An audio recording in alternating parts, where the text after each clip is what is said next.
Welcome in to the RPO Football Show. We're bringing you a new exciting podcast called Chew on This.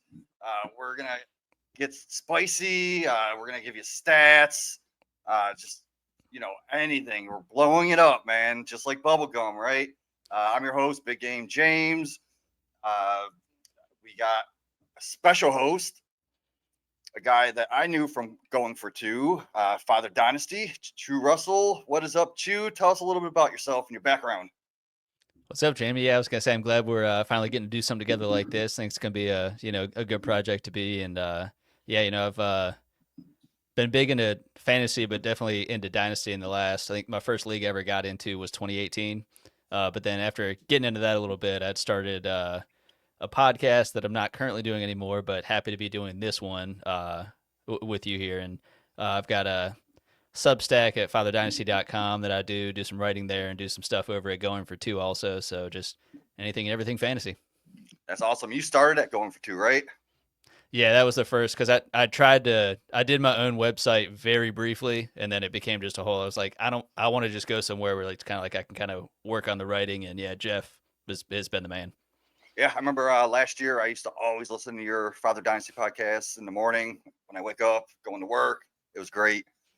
So this show is going to be exciting. Chew on this. You get it? Chew Russell. Chew on this. We're going to bring you a bunch of stats. We're going to talk everything football dynasty. We'll get into best ball later, rankings, just anything we could think of that we could, give the audience bold predictions and, flavor of the week. Even, keep your rosters stacked and your taste buds satisfied, right? So let's grab that stick of bubble gum. We're actually talking rookie drafts because it's rookie season, right? Obviously. So let's break down what we think the first round of rookie drafts is going to look like. And at 101, I mean, everyone is going to pick Ashton Jenny. I don't know. Have you seen any other pick besides Ashton Jenny go 101? No, I mean, the only thing that could even be somewhat rational is the whole super flex. Like people say, if there's a quarterback there, I have to do it. But even there, it's like, but it's Ashton Genty. He landed in a good spot to where it's like he's got a stable offensive line. I mean, having Pete Carroll, that offensive mindset. I mean, he's going to have him and Brock Bowers. It's okay. Genty run the ball, Bowers catch the ball. It's just going to be a tremendous opportunity for him. So Cam Ward is not in a good enough situation where I think he should be going ahead of Genty. But I guess if you really need a quarterback, you could. But I'd rather have Genty. Yeah, and even this quarterback class, I'm not too excited about it. I told Steve earlier, it's kind of like being the best stormtrooper. Like you're still gonna miss, right? Yeah. It doesn't matter if you're the best stormtrooper or the worst. Like I don't know, man. I'm just staying away from this whole quarterback unless I can get it at a great value. And we'll probably talk about one Definitely. a little bit later. So let's see what at number two. What are you seeing at number two? And then how far have you actually seen Cam Ward or actually drop? Of the ones I've been at, I've only seen him drop to the third spot. And I think that was kind of people picking a little bit for need. Like it was people that maybe had tanked a bit, and by that point they had like a quarterback and just kind of kicked everything else down the road. So by then they were like, well, I've got my QB1, QB2. I'd rather get Genty, and I'm trying to think. And the one that he fell to three, I think it was Travis Hunter went before Ted McMillan, but it's basically just get the running back, wide receiver, and then. But I haven't seen him fall past three though. What about you? Oh man, I saw him at 106 Ooh, at one draft, maybe 107 in another. But I've also done like 11 drafts so far. I see him going a lot at that 102, 103, 104 range at yeah. most. So it's just that one-off draft. He fell a little bit. What's the earliest you? So if you had the 102, would you take Cam Ward or would you go a different direction? I mean, let's see. all but one of the leagues that I play in are super flex. So I'm usually pretty good about, with any of the teams that I have, not having like a glaring need. Like I have to, even with it being super flex, I have to take a quarterback. I try to at least have, two guys that, one of the two of the 32 that are going to likely be starting. So considering I don't really see a tremendous premium with Cam Ward outside of the fact that he is a quarterback. And I think the situation will be better in Tennessee this year than it was last year and in previous years. But I'm probably going to be leaning McMillan, honestly, at the two. Yes, there's a little bit of Carolina Panthers bias, as you can see a couple of jerseys behind me. But, I really think he's stepping into a tremendous opportunity. And I do think with Bryce Young ascending, I think it is a fairly run first offense, but I do think that he's immediately going to step into the number one role, or at worst, like a 1A, 1B type situation with Adam Thielen on his last year, probably. And I think his versatility and everything is just going to be taking top off defenses, and it's going to be productive. Yeah, he's definitely awesome. Like he's good at those contested catches. He can get downfield. He's going to create like mismatches in the slot at times. So I like Ted McMillan. I'm willing to take him probably at the 103. Like if Hampton's gone, Hampton has been my number 2. So I've had the second pick in a few drafts. I've taken Hampton. I've had the number 3 where he fell, and I've taken Hampton. So where have you been taking Hampton at? So I don't think I've seen him fall past 4, I want to say, which maybe 5. No, I think 4, because I get it. I think initially when I saw that draft pick, I didn't think Najee was going to be the only guy there, but the fact that they went for that premium of spending a first rounder on Hampton, I love the talent, love the player, so I didn't think he wasn't worthy of it necessarily. But I think everyone was so laser focused on he's going to Denver. That's what's going to happen. Just don't worry about it. He doesn't go there. He goes to L.A. But Najee's on a 1-year deal. Marion Hampton is going to be in a Harbaugh run heavy offense. Yes. Like he's set. He's good to go. I kind of likened it to, it's at worst going to be Javonte Williams his first year when it was him and Melvin Gordon, and it was like 55-45 split, or even maybe 50-50 true. I think it's going to be similar to that, but a little more in favor of Hampton to start, and then he's just going to run away with it at a certain point, because I don't really see Najee coming back. I think it was kind of just like an insurance policy for that team. Yeah, it is only a 1-year deal. I think they're going to work well together, and Hampton is still going to be a startable running back. It's like an RB2 type.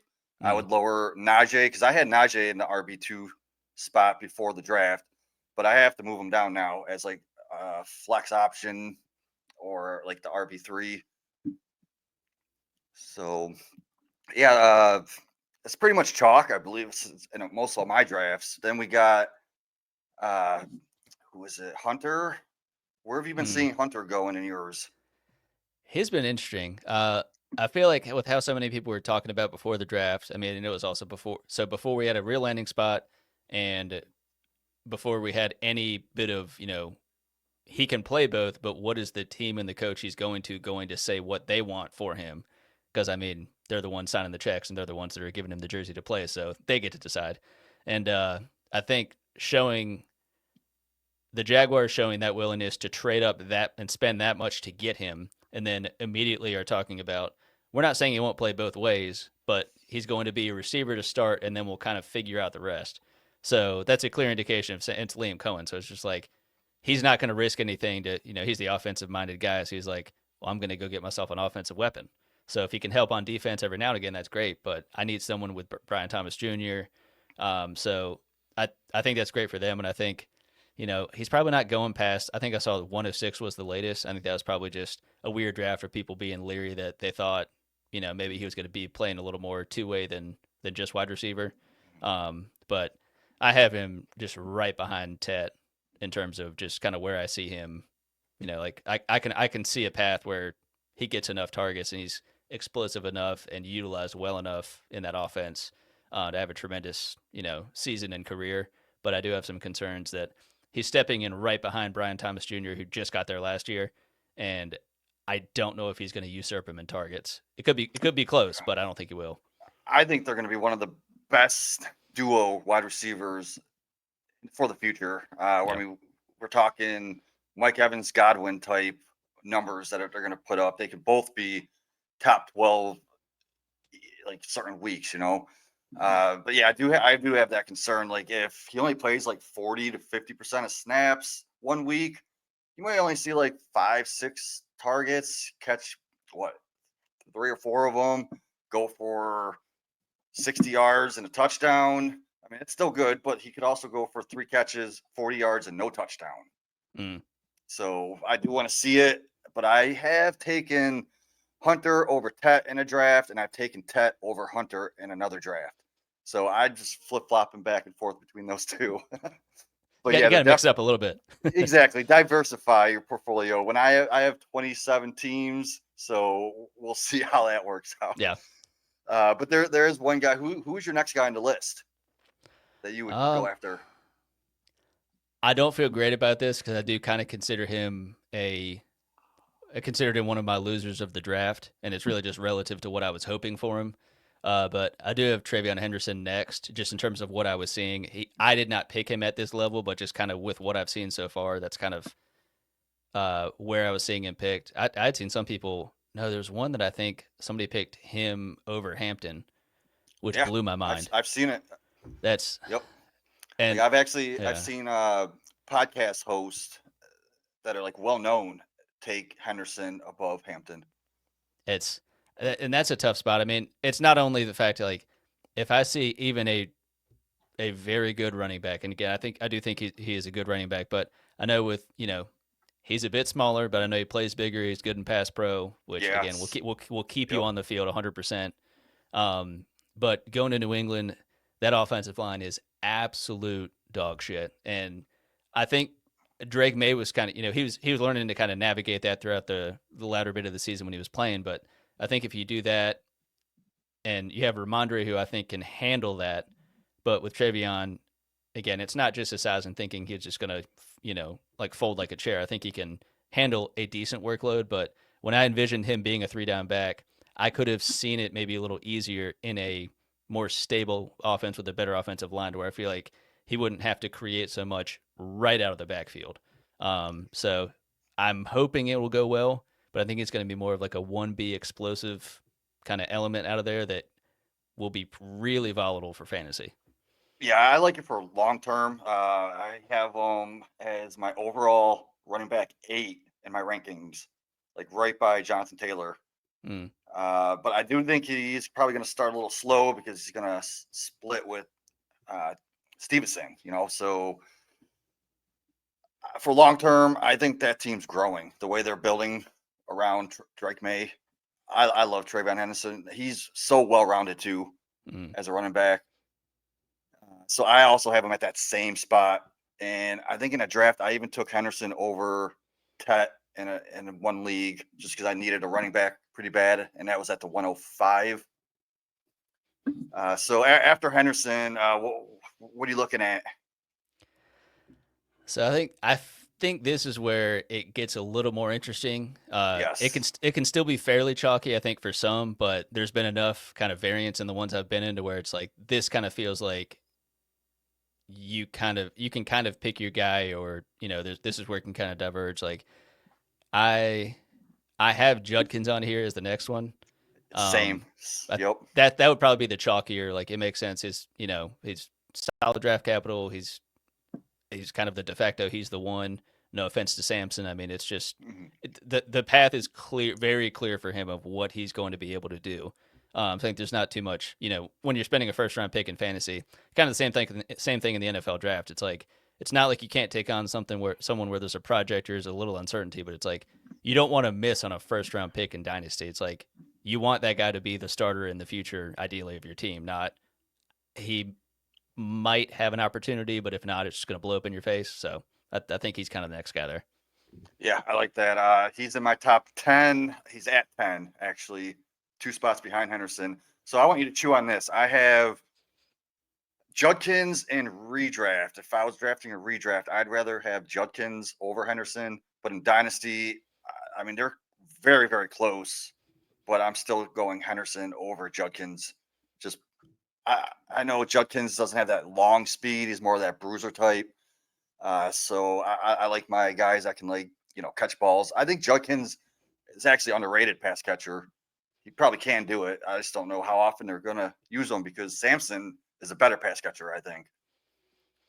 Yeah, it seems like he's good enough to where it doesn't have to be like when he's on the field they know he's running, and when Samson's on the field they know he's throwing to him. It's like he can do both, so he's at least kind of we'll keep him honest, but he's definitely the more punishing of the two. Yeah, exactly. So this is the part of the draft where I would actually go after Cam Ward, just because I'm not a big fan of these running back or quarterbacks. Uh, Luckily, he's really never there, so I don't have to worry about that. But just in my rankings, and the top 7, man, it's always been the guys we just mentioned. Yeah. Unless it's tight end premium, I could see someone going a tight end before that. But who do you got after? So we're at the 108. Who'd you go after at 108? Yeah, so this is tough. Yeah, it is. Quarterbacks wise, at value, kind of like what you were hinting at there.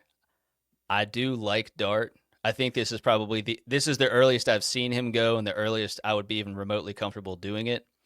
But I think there's enough guys after that. One of which I'll bring up that I'm a big R.J. Harvey fan, and yes, this is where I would take R.J. Harvey. But this is where there's the tier of like which of these 4 or so do you want? But he's my guy for sure. Yeah, I have taken R.J. Harvey at the 108. I took him at the 109 before. Now there's a few drafts where I knew I already had like 3 shares of Harvey, right? He actually fell to the 202 in one, which was crazy. Oh wow! Like super early draft. It's like we started it like the day after the NFL draft. So I don't know if people were ready, but I was ready. I had caught him him at sleeping, the yeah. 202, man. But there is a guy that I had taken over Harvey, and that's Kaleb Johnson. I see him going a lot in that range. Also, some people like Kaleb Johnson's better than Harvey because that age difference. And I think both of them fell in a great offensive scheme that fits like their running styles very well. So what do you think about him? Where do you have him, or where would you take him? This did him a tremendous service, not disservice, in terms of his landing spot is draft capital. I mean, I was comping him to like a Carlos Hyde or a Chris Ivory coming into the draft, and that's not necessarily a diss, but those are the clear styles, and it looks so slow when he plays. And I know it helps that he's got a tremendous frame. He's incredibly powerful. I know, especially when it's inside the 5 or on the goal line, he is going to be what can finish off a lot of these drives. I will say though, I do think this Pittsburgh offense does need to figure things out. I'm a believer in Will Howard. I do think that he can be a franchise quarterback is maybe a bit of a stretch, but kind of like a solid, maybe above average quarterback for a team. But I do think that the Steelers kind of need to figure out what they're going to do on the offense. And I don't know if Johnson can be kind of like carry this offense necessarily.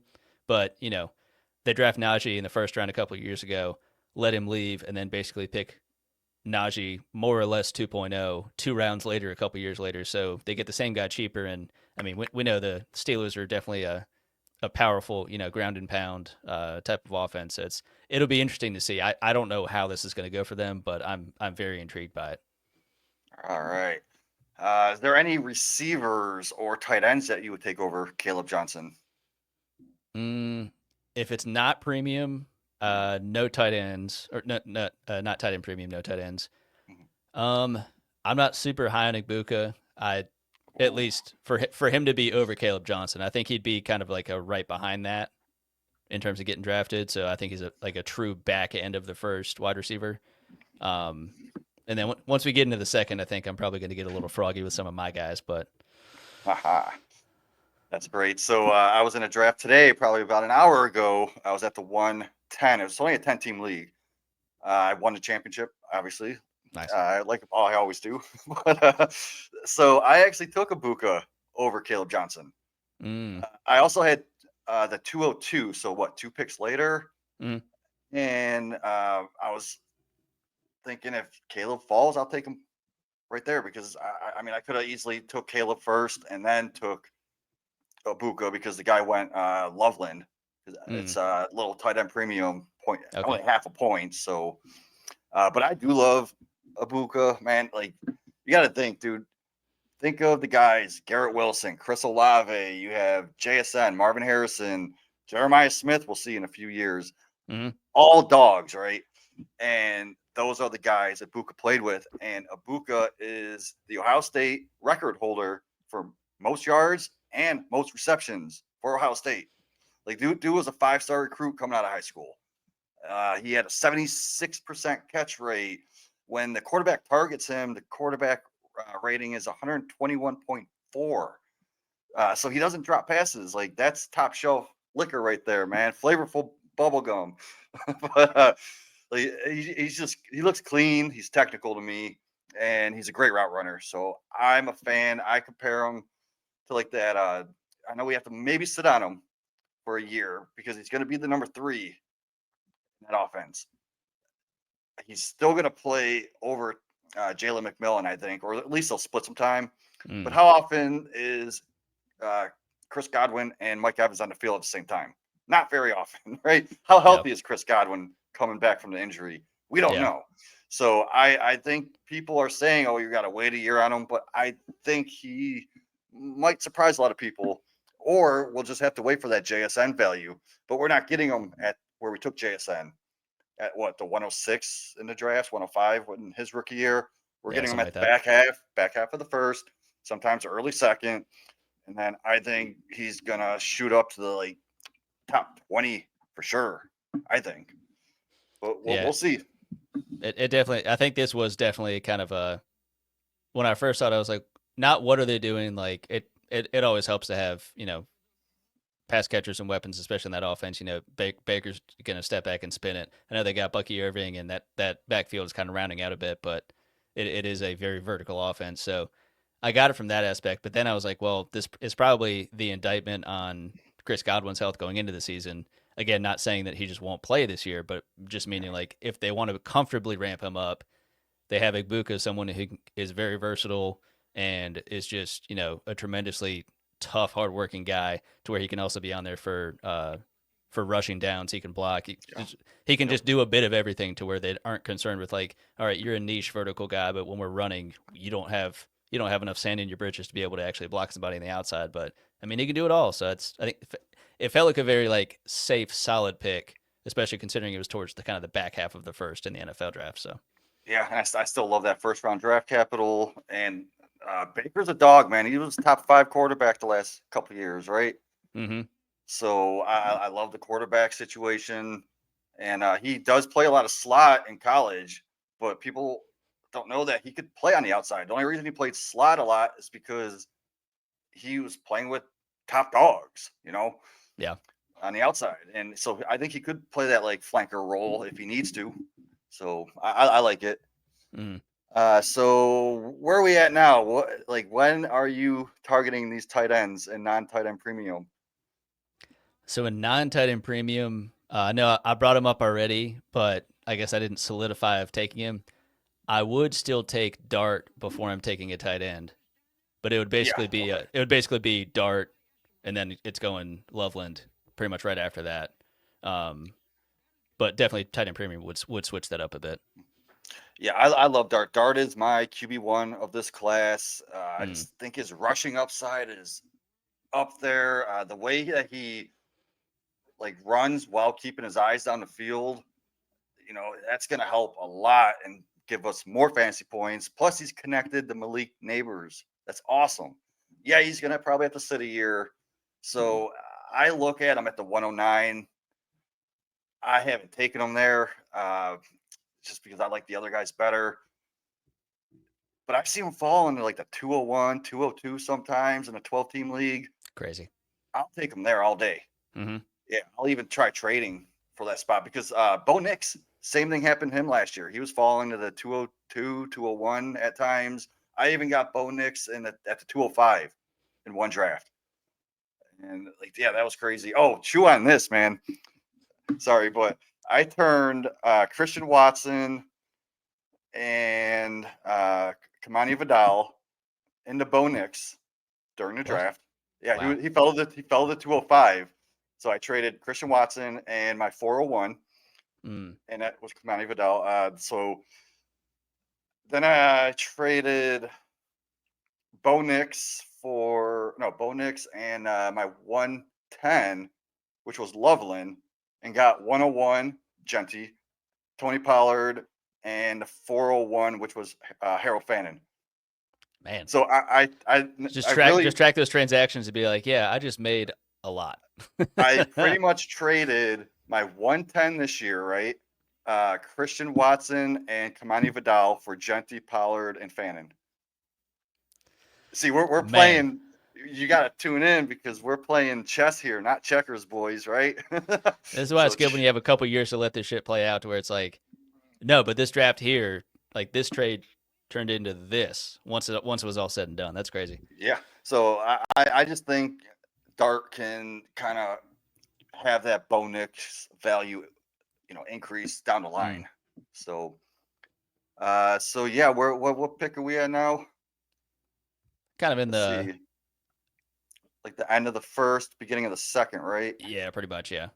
Yeah, so the beginning of the second, so that would be like the earliest you would take Ebuka, or are you just skipping them all together? No, I would have taken him. Yeah, so I probably have him. It would have been after, let's see, after Judkins, so probably like the one pick ago. So like one pick before Dart there. Yeah. All So because right. it like we were saying, that first round draft capital for a wide receiver and a good offense, like even if he doesn't become like the one, it's still, warrants. Is a good pick there for sure. Yeah, so let's see. We recap of the first. We got Genty. We had McMillan, Hampton, Ward. Let's see. We got Hunter, Judkins. No, Henderson, then Judkins, right? And then Harvey. We got that Harvey. Then the Kaleb or the Dart. For me, it would be a Ebuka, so that's 10. So yeah, where are you going after this? I think this is probably where I'd go with Loveland. I love and I hate this landing spot, and I love it because it's Ben Johnson. He's putting his stamp on this draft and this team, and getting Caleb Williams all the weapons that he needs to thrive and to win and have no excuses, basically. But the concern with that, and we'll get to another player later, is like if you give someone a lot of weapons, something's going to stick. Like DJ Moore is DJ Moore, Rumba Dunze, good. Like there's these guys that are already there. I mean, even Cole Kmet's not a bad tight end, but I mean, adding Loveland, I know is a different type of player. But I do think that Ben Johnson will be able to be creative and not just. I mean, Loveland's already a good player, but be even more creative to use him in certain ways that on a game by game basis. I think he might be frustrated in fantasy because I could see him having just like depending on the week, depending on the matchup, just certain usage in certain situations that will be good certain weeks and others not. So maybe in a best ball sense, that might be intriguing, especially with this being a good offense, getting in the red zone enough, and him being kind of using those ball skills there that I think would allow him to be one of the best red zone targets, possibly in the NFL, honestly. But yeah, I love that, but don't love the amount of target competition and what is around him, honestly. So, what about you? I loved him going into the process early, in like February when I started doing it. He was my tight end one above Warren, and then I switched him. So like right now, I would actually go Warren over Loveland, but I have them so close back to back. Like right now, in my overall ranks, I still have Warren top 5. That dude's just a dog. Yeah. Loveland, same thing. But I moved them back a little bit, so I think overall I have them at 7 or 8 overall. Okay. But they're pretty close, man. I can see a scenario next year where it's gonna just be Loveland, Odunze, and Burden. They might trade Cole Kmet, You know, a True. Saints need a tight end. Let's trade him to the Saints. And they could. I know DJ Moore's been having some issues with the team, not finishing his routes, and I don't know what the issue is, but I can see that trading him. I know they just signed him to a 4-year contract was it? Like, I yeah, believe. I Yeah. think so. So, but still, I can still see him trading him for something. So that would be awesome. If it was just Loveland, Odunze, and Burden, I'd be all over Loveland over Warren. So who's after Loveland for you? Like say someone sniped Loveland. So this might be where I get a little weird with it because this is actually I I'm picking this right now and Jack Bash 100%. I Oh, that's spicy. Chew on that. love his landing spot. Could not be better. If anything, how we were talking about Ebuka, his versatility and his ability to stay on the field for the passing and the rushing downs and just grit and grind it out. Besh could not be a better fit for I think this offense, and especially because he immediately steps in front of Trey Tucker. There's no doubt about that. And with Jacoby Myers, I think they can complement each other tremendously well in what they do. And I know Besh is not necessarily like a vertical burner, but I think he's someone who kind of I know like we talk about running backs like kind of being like quick, like in that phone booth, be like short area quickness.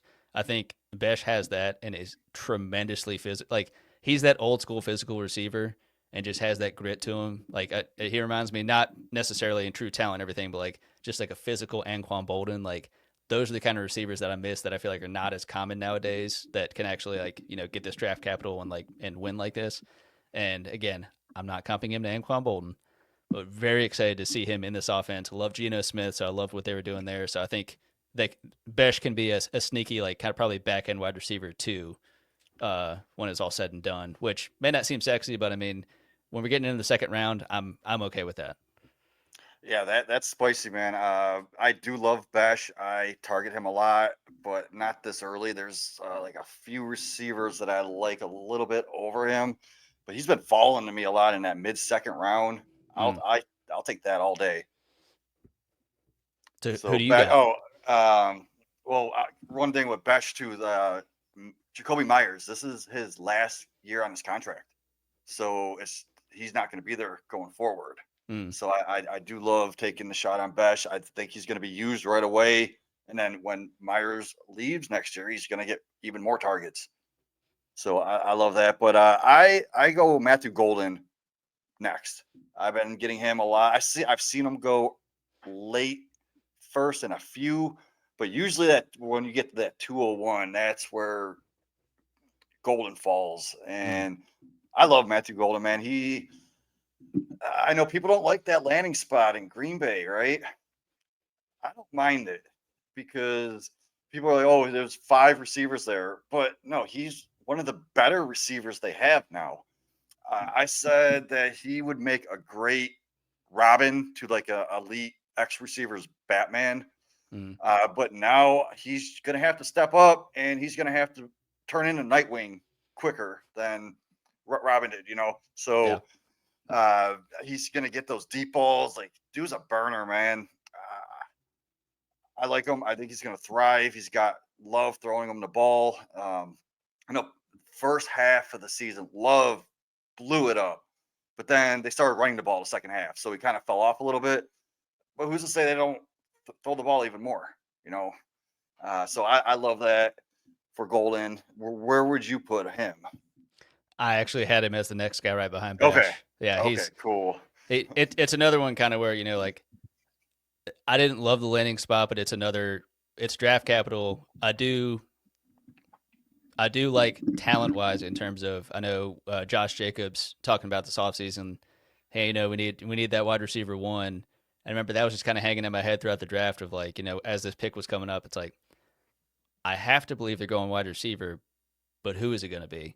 And it kind of shocked me that it was Golden, but I get it from the sense of a lot of these guys that they've gotten, like they've had tremendous luck, I think, in the last couple of drafts of having so many of these guys. It's the Watson and the Reed and even Wicks Yeah. going a little bit deeper. Even like Yeah, I don't think he's on the team anymore, but Torre and some of these like later guys, like just a Romeo bunch of these. Dubes. Oh yeah, just so many Yeah, of these guys just getting meaningful snaps and doing well that I think they could be ancillary receivers on any other team, and they actually all happen to be on this one team. Um, but I would think Golden should, step up and be the one, especially Watson's out with his season injury last year. So, um, and I don't know if he's ever going to be.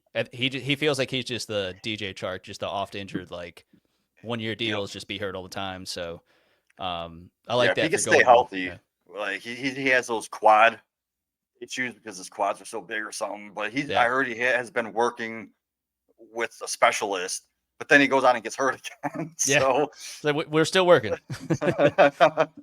but yeah, I mean, if he can stay healthy and you have Watson as your outside X, and then have Golden on the other side, and then Reed in the slot, like that's going to be a force with Jacobs in the back.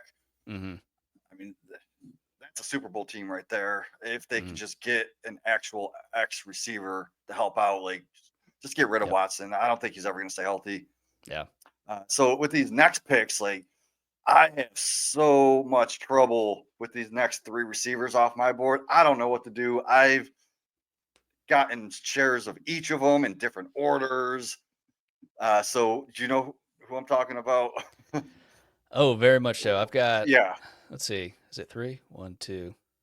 I technically I have four, but Okay. there's maybe a bit of one of the fourth one that's a clear fourth one. Who is the first guy that you have in this cluster? See, I don't know. I don't know which one to put first, but they are Luther Burden, uh, Jayden Higgins, and Tre Harris. Yep. Tre Harris, I have so much Tre Harris because I was getting him at the 208 and like two drafts. I got him at 208, Mm, got him at the 205 and one. I even took him at the 203 and another. Then I'm like, I have so much Tre Harris. I'm gonna go Jayden Higgins now. So I got like 2 or 3 shares of Jayden Higgins. I might even have both of them on one of the same teams.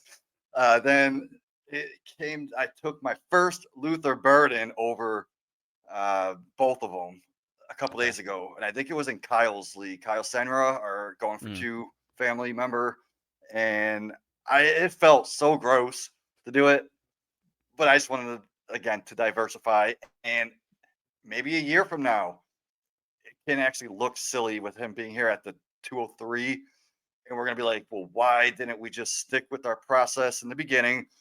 With We had him at what, the third, maybe fourth receiver mm. before the draft, and we're getting him at such a discount right now. So I took a chance on him. I don't hate it, but it felt gross. So, well, what about you? Would you take Burden, or are you just off of him, not knowing if he's going to be like a 60% gadget type player or full I, time role in the future? I think in this cluster, I had him as I kind of put these guys on the same tier, and it's almost just like Mm. depending on Pick the your day, who am I going to take? Kind of like what Yeah, you're saying. It's like yeah, and pick your on every flavor. team, I don't feel comfortable just picking one of these guys each time. And I mean, going into the draft, like I did like Tre Harris. I was a huge fan of both of the Iowa State guys and Jayden Higgins and Jalen Noel. Like the fact that they also landed on the same team is hilarious. Uh, Yeah, but but I do still love it. At least Noel. I do think that Kirk is still there for I think the one more year. I want to say. 1 year contract, and then Dell. He's going to be out all season. He might not even be ready for the 2026 season. That dude's injury looked nasty, like a Hmm. dislocated knee and an ACL tear. That was gross I to don't watch. know. I don't even know if he's going to be back on that team. So Yeah. who knows what's going to happen with him? So it's also telling that they drafted 2 receivers day 2. Yeah. So and It was very you know, specifically just like, and I do like Higgins as kind of the counterpart to Nico Collins. Like yes, that is true. That's you have two sincere threats on the outside, and you have to yes. pick right And there. then So if you put Noel in the slot. Oh my God, that's dangerous right I there. like that for the future. That's that was one where it's like that's a lot of depth and a lot of kind of extra receivers all at once. But yeah, I mean, once Kirk is likely gone after this season, like because I get having a veteran presence, and I know throughout Kirk's career, I think he's always been unlocked, getting a chance to be in the slot. Whenever they push him the Yeah, outside, it kind of seems like things fall apart. But and especially if Noel has Kirk to kind of learn from as a guy out of the slot. I think that's going to be pretty tremendous for him. So, but yeah, probably is going Higgins, Harris, Burden if I was having a strict ranking to it, but it's kind of within the same tier. It's kind of just, Yeah. pick your See, flavor. in my ranking, it goes Harris, Higgins, Burden.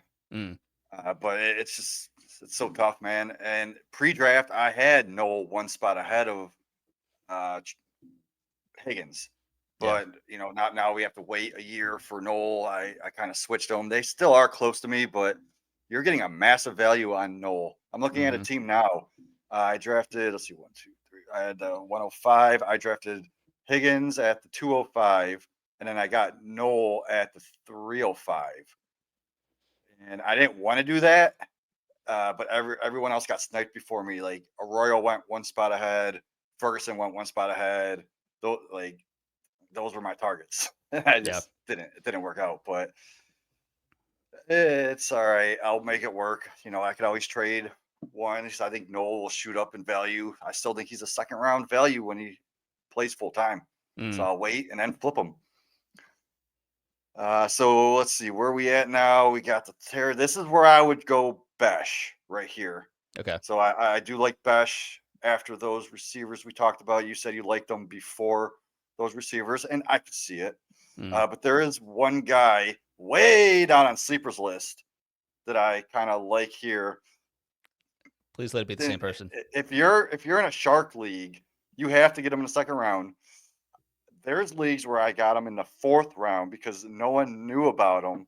I got him in the mid third round, early third round. Like I got so much exposure to this guy because you have to scroll way down on sleeper like the ADP, and that's Kyle Williams of Okay. the New England Patriots. Is that who you were going to say?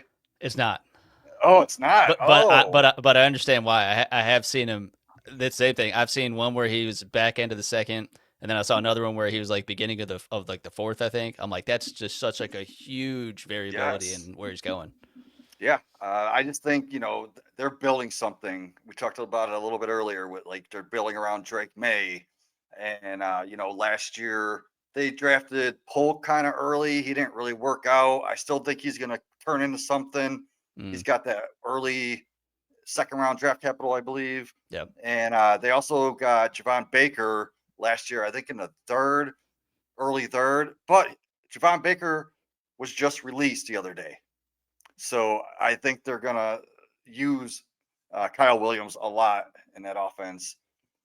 So who's the guy that you were talking about? So ironically, this is one that I'd posted about this guy. I think probably it was probably a week or something ago, but someone was like someone had said they drafted this guy at I think the 209, and I was like, oh yeah, great value, and then this this other guy was like, what 209? You could pick this. I'd take this guy maybe like early fourth or something. I'm like, I don't Uh-oh. know 12 other people I'd pick ahead of this guy, and that's Jalen Royals. Ooh, okay. He's someone who I've seen go as early as this later second, but I have actually seen him if I didn't have a pick within that window of seconds, second like through the thirds or whatever. I've seen him fall to like the late thirds maybe, but it draft capital is not tremendous, and I think certainly when you get to the late second and really just beyond, draft capital does not go out the window. But I think that's kind of when you go to the get your guy and like what story can you tell of how this is going to work out and how plausible does it seem? And again, outside of draft capital, I think Chiefs out much like other teams, they've been not committed to just it's who's the best and who's producing. But I think you see Pacheco. I think you've seen other guys there where it's like if you're a weapon and you produce and you work in this offense, it could start as a smaller role, but it can expand and once you kind of show what you can do. And I think Rice is probably fine. It looked like he was doing doing some ladder drills or agility drills or whatever. And I think we'll figure out what's going on with his court situation. But Yeah. I do think that Royals, I think, is someone who can start maybe a smaller role this year and not usurp Rice necessarily, but grow as another receiver on this team. I like Worthy, but I think he's really more gadget than Yeah. a true every down receiver there. So if you have those two guys there. I think Hollywood Brown is here for now, but not here for long. So Yeah, I think it's one more year left, and then yeah, he might be gone. so So yeah, love that's Royals. good. I'm gonna have to put him on my radar because I always look at him when I'm in my drafts. I'm like, do I want him? I'm like, I don't know, and I usually end up just going with a tight end. So Yeah, there's like there's so many three that fall tight as far ends though I too. like. Yeah. Yeah. Mhm. So yeah, do you have any running backs in this area, or what are you doing with this one? Running back wise, I'm going to do my best to. I went to Virginia Tech, so I'm going to try and stifle my just picking Tuten this early. I do like Uh, Skattebo. Skattebo, I think, is in a good spot here. I like Tracy, and I do think I'm a sucker for a converted running back, wide receiver to running back, R.J. Harvey, all these guys. Well, he's quarterback to running back, but I do think Skattebo in New York is a very good situation for them. I think they can both be work well as a rusher and a receiver. So kind of like what we were talking about, where it's like they can be a threat on either one. So I think when one comes on the field, you're not committed to the defense doesn't really know what's going to happen. And I think the Giants are like we were talking about liking Dart. I think they're doing really well to putting good weapons around Dart and at least this season Russell Wilson to ultimately thrive and ideally save Dable's job because I know if it blows up in his face this season, he might get one more year because he needs a full year with Dart, but he's certainly on the chopping block. Yeah, so with Skattebo, man, I don't even know what to think about him. I think he's got like this chaotic running style. He didn't really produce in college except for that one huge, massive year, and that's what makes me kind of want to take a Mm, shot on him. But with this chaotic running style, I figured if he didn't land in with like a McVay, I don't know mm. if I'm going to go after him. But I do love the landing spot actually in with the Giants. Tracy does scare me a little bit, but Skattebo's been going early second. I saw him at 201, 202 in a couple. I've seen him one go in the end of the first round. Mm. So it's like I'm not even having a chance to get him in that Yep. mid second range, which I'm fine with because you know my receivers fall to me. You know the Tre Harris's, the Jayden Higgins. I'm not mad at it. Uh, so do you like Skattebo over Tuten? Or do you It like Tootin a little bit better, or is it just a coin flip? that one's a coin flip for me because like Yeah, I love Tootin. I love to see my Hokies getting a chance to make the NFL, and it obviously was nice to see him showing out at the combine like that. That was wild. But I do like especially with the NFL teams when it's especially in the running back rooms when I see someone drafted like that, he's adding something that doesn't currently exist in that backfield, and it's also for a new offensive-minded coach yeah, who wants weapons in space. And I know that a bit undersized certainly, but if you get this guy in space, that is where he's deadly. So he could be kind of a volatile fantasy asset week to week. I think he's going to be a really fun best ball sleeper. And we're talking more dynasty rookie draft right now, but I think he'd be an yeah. intriguing piece there. So in college, this dude has, I believe he went to Virginia Tech. He has two single game records, and one of them was a 266 rushing yard game. That's Hmm. insane. Oh Like, yeah. dude, he's also sneaky good at the goal line. Hmm. He's like what 4.32 speed. He's in the 100th percentile for his uh, burst, I believe, and his speed score is out like insane, man. So I can't wait to see this guy in the field. Go into our going for two retweet group chat, scroll up a little bit, and read what I wrote about Tootin, man. It's hilarious. So like I even said in it, like when I see this guy play, I hear that Rick James song in my head, Super Freak. Because this dude's super freaky athletic, man. And I can't wait to see him. I got my first share of him. He fell to me at the 211 today. Okay. And I was happy to take him. Like Yeah. I was planning on going tight end, but he was there. It's like I'm Hmm. not gonna let him fall. Um, so yeah, so we got the Skattebo and Tootin, pick your poison. And who's next on your list? So we're getting to the end of the second round here. And let's see. There's probably. Do And we talk this about? could go either way, man. Like there's probably a group of people Yeah, that you would go. we've covered Warren, right? Oh yeah, yeah. Okay, I was making Warren. sure we did. Yeah, but Yeah, well, because I would take Warren over Loveland. You would take Loveland yeah, over okay, yeah, Warren. yeah. So Yeah, I had him before this. I was wondering. I didn't mark him off. I'm like, we had to have talked about him. Okay. Uh, let's see. This is where I'm. I could go three different positions at this point. If same. Yes. I like Milroe in the long term, I do like. I think he needs to develop, but I do think his rushing ability and his big arm, I think, could work tremendous in Seattle. And if I'm going running back, I'm probably going Jayden Blue in Dallas. And Yeah. if I'm going wide receiver, I'm probably going Jalen Noel. So I Okay. could kind of go anywhere with that. And there's one guy Yeah. that just missed it actually in the other position of Mason Taylor, but I think I have him just behind those guys on another tier there by himself. Yeah. No, I 100% agree. You got Milroe. He could be something special, man. Like we want him to be Jalen or Hurts 2.0. Yep. We don't want him to end up like Malik Willis, but he is just one of the best runners that we've seen come out since Lamar Jackson. Like he's a way better runner than Anthony Richardson. He does have accuracy issues, but he's more accurate than Anthony Richardson. I just think he has more upside than Anthony Richardson. Richardson was a raw prospect. We knew that. And people were taking him at the 103, 104 in rookie drafts. We're getting this guy at the end of the second round, sometimes early third. Like, I'll take a shot on him. If you're good at quarterback and you could wait a year or two, like, stash him because we can get top 5 quarterback just like we did with Jalen Hurts, man. And like Josh Allen, he had accuracy issues coming in to the league.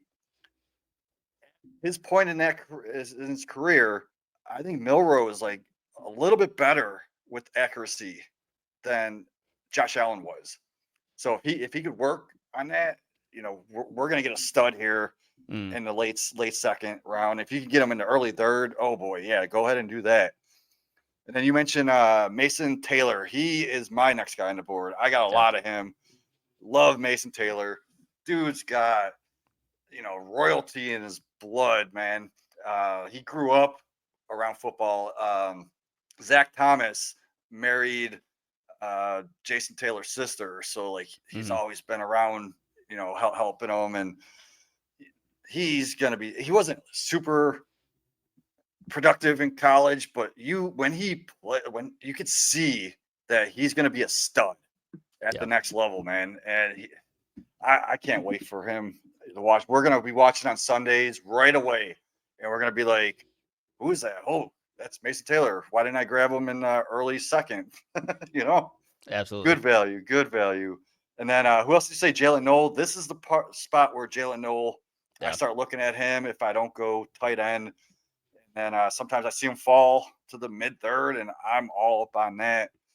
So yeah, I love Noel there. And who's your tight ends? Oh, you mentioned Blue. Okay, so Blue scares me. Blue scares me, man. He's got what, 4th round draft capital, right? I believe it's 4th, maybe even later. I might have been 5th, but yeah. But yeah, day 3 for sure. Yeah. To me, he's got that Nyheim Hines upside, where he'll have maybe one big season because he does compare to Hines in a way, like his style. So if you have Blue and he does kind of go off, I would look to flip him, get some more value out of him because I don't know if it'll last. I mean, he's in a good spot in the Cowboys because who do they have? They have Miles Sanders and Javonte Williams. I think Javonte will probably get the bulk of the carries, and Blue might be 3rd, but I think he could jump up in that depth chart and turn into something. So I don't mind it. I just haven't been taking them because I love the tight ends in this area. So after Blue, let's see, we got Milroe and Mason Taylor.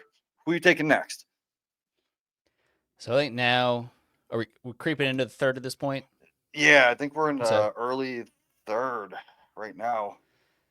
So this would probably be God, the further This would we be get, the bigger the tiers. The tiers are just yeah. getting So if you had a massive. 301, let's see who you would take. Um, let's see. See, this one's easy for me.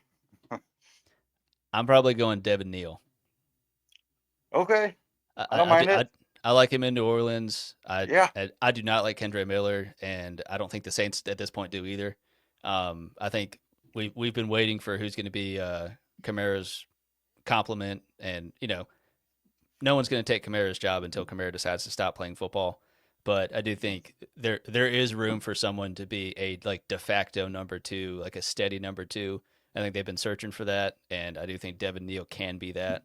I think he's a tremendously just efficient player overall. I know he's not an absolute athletic freak, but I think at the running back position, he does everything tremendously well, at an above average level. So I think that can be a good thing to have behind Kamara, who has had a little bit of injury issues in the last couple of years. So I think Neal could be in for some spot starts, and I think could handle that job. Maybe not in like a full season to be tremendously productive, but I think in shorter spurts could be a nice plug and play running back. yeah. I mean, good situation. He has a path to touches. Once Kamara is gone, or Kamara can get hurt. We've seen it before. Yep. And I think he'll instantly be ahead of Kendre Miller. I think like that was a waste of a pick back in the rookie draft 2 years ago. I remember I had Quinshon Judkins over Kendre Miller, and people were like, "What? Why?" I'm like, "Just watch." Yeah.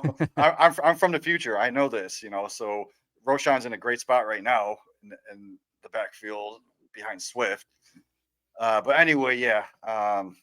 Neal, I've seen him all over the place. Pre-draft, he was going sometimes in the first round or mock drafts and the Yeah. first round. Then sometimes I see him in the mid-second, and then sometimes I'd see him in the third. So he was all over the place. But like, you have to recognize his talent. If he was going in the first round of mock drafts, I think you have to take him in the early third because of his talent and the landing spot together. So I like that pick. And let's see, who are you going after that? Well, no, you said you were key on somebody, so you said Okay, you had a so clear. me. Yeah. So we talked about Mason Taylor at the end of the second round, right? Mm. Sometimes I see Mason Taylor go mid-second. So I'm actually willing to take either of these two guys late second. And that's Elijah Arroyo and Terrance Ferguson. Yeah. Like I love them both. Like I have Taylor, Ferguson, and Arroyo back to back to back, and you could switch them any which way. So that's why I kind of like missing out on Warren and Loveland, even though I think they're top 10 talents at the position.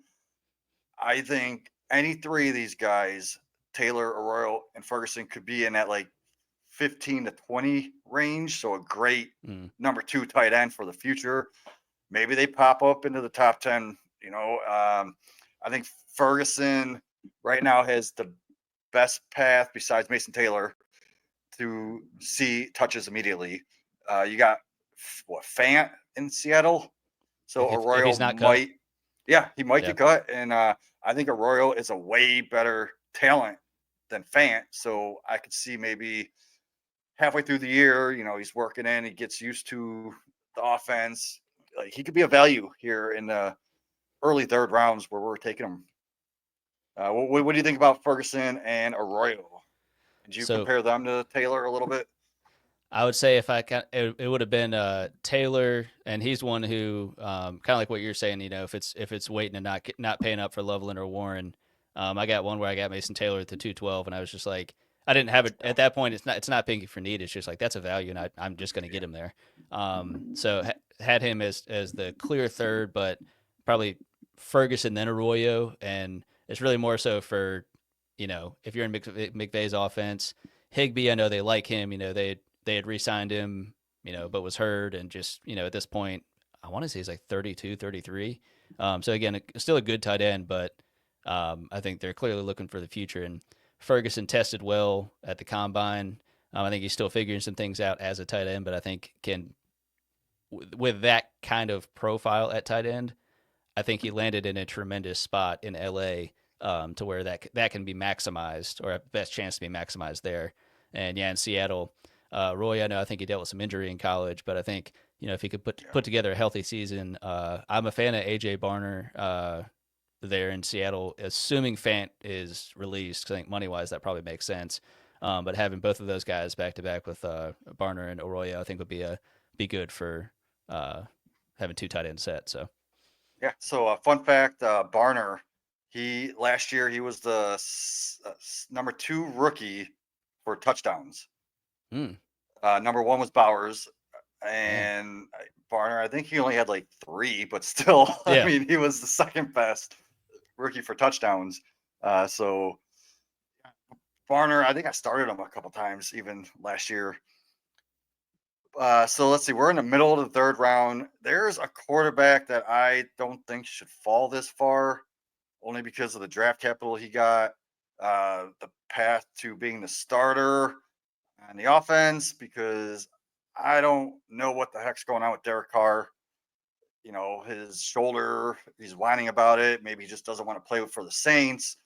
Rattler, I'm not worried about Rattler, but Tyler Shough, I was high on this guy even before the rookie draft. I think he was my quarterback 4, maybe 5.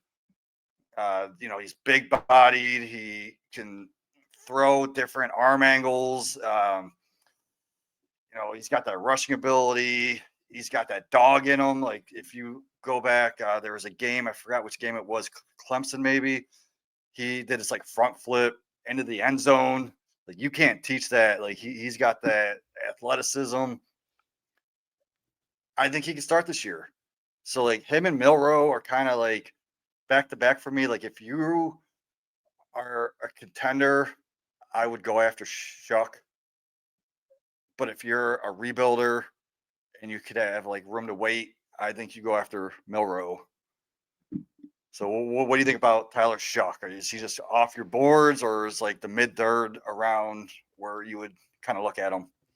he he's a tough one. I Yeah. know kind of his path and his age, but I know a lot of it was just kind of freakish, like terrible timed injuries to where he missed this season, but finally gets a chance to come back and play. And I think was productive.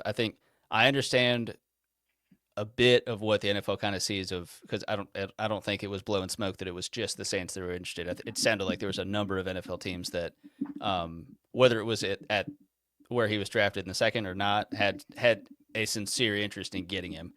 And so I'm sure he wouldn't have fallen much further, maybe third round if they didn't get him there. But he's someone who I don't necessarily believe in as a player, but I think when you see his draft capital, where he went, like where he's going, and just that situation there, it's hard to deny the path that he has and what he can make of that. I think no one knows until we actually see him under center.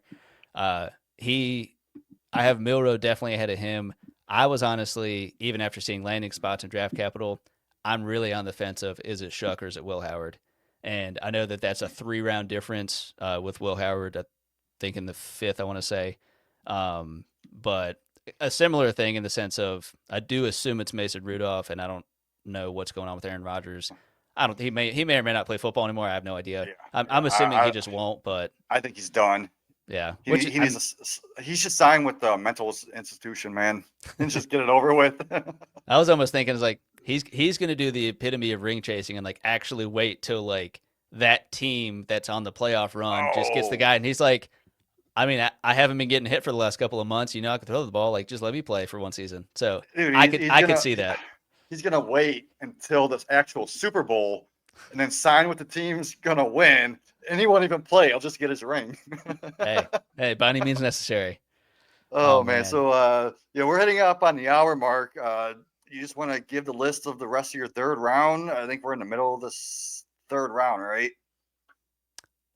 Yeah, pretty close to the end there. So, um, yeah, I mean, the last couple of guys I had some interest in, and Sampson was one, Dylan Sampson in Cleveland.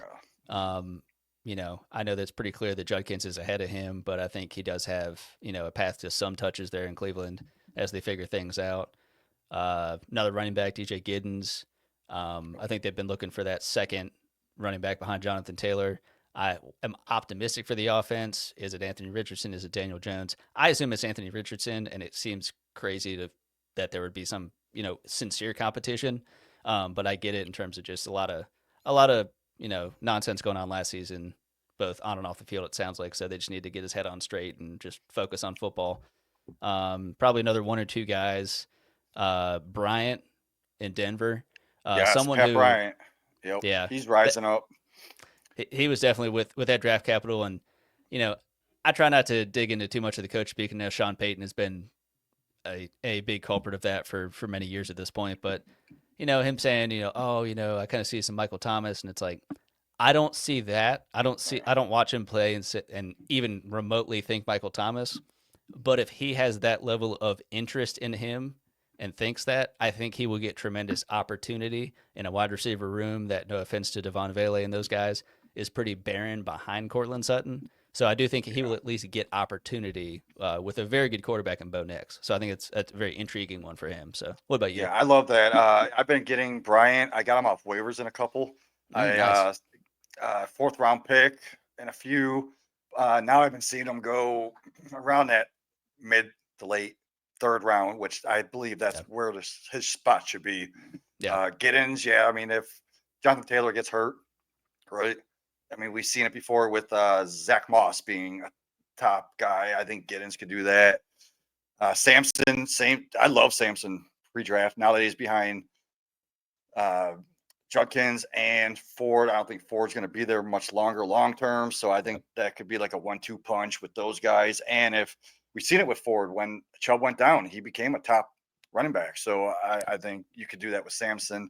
I also love Fannin in this area.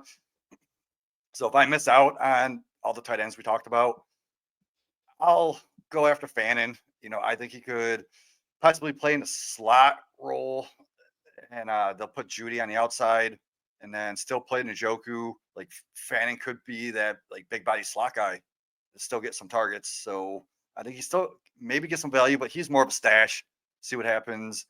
Let's see who else. Will Howard, you mentioned. I don't like Will Howard, but I've actually been targeting him on quarterback needy teams because I think he's going to beat out Mason Rudolph. Yeah. It's not that hard to beat out Mason Rudolph, right? And then Alec Ayomanor. This one's tough for me because I had him as a late second pre-draft, and he kind of fell to the fourth round in the NFL draft. I thought he was going to be a second round NFL draft pick, or at least a third. So I moved him down. Even at the 401, I'm kind of like, do I want him? I don't know. I got him off waivers for like $1 in one of my leagues. Not bad. Yeah. Yeah. So somebody can stash. I think his talent's there. It's just we got to see. And see. I think that's pretty much it for like guys that I like to target. Now, real quick in the fourth round, I love going after Jaquez Hunter, Taj Brooks,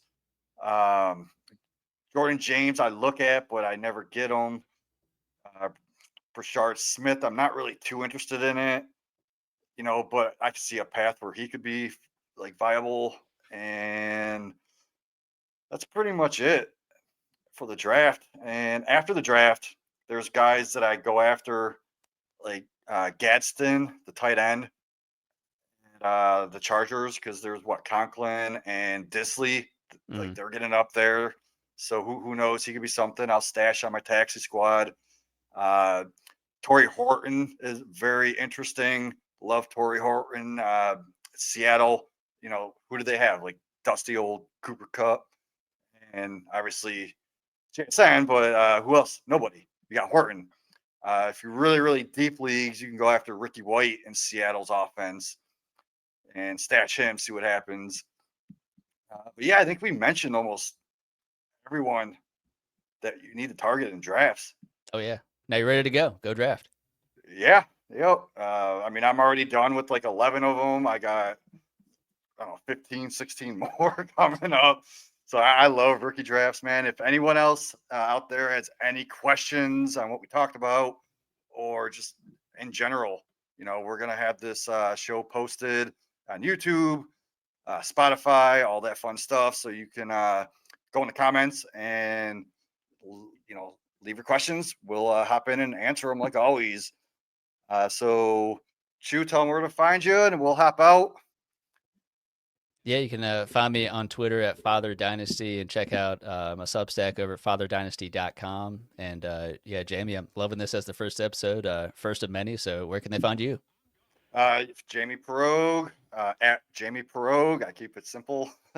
All over social media, Facebook, here at the RPO football show. I'm over at Fancy Six Pack doing a Wednesday Dynasty show with Kyle Senra and Raul, are going for two family. So keep him busy, man. Keep him busy. But for now, just grab that stick of bubble gum, chew it up, and chew on this. Thanks a lot, everyone.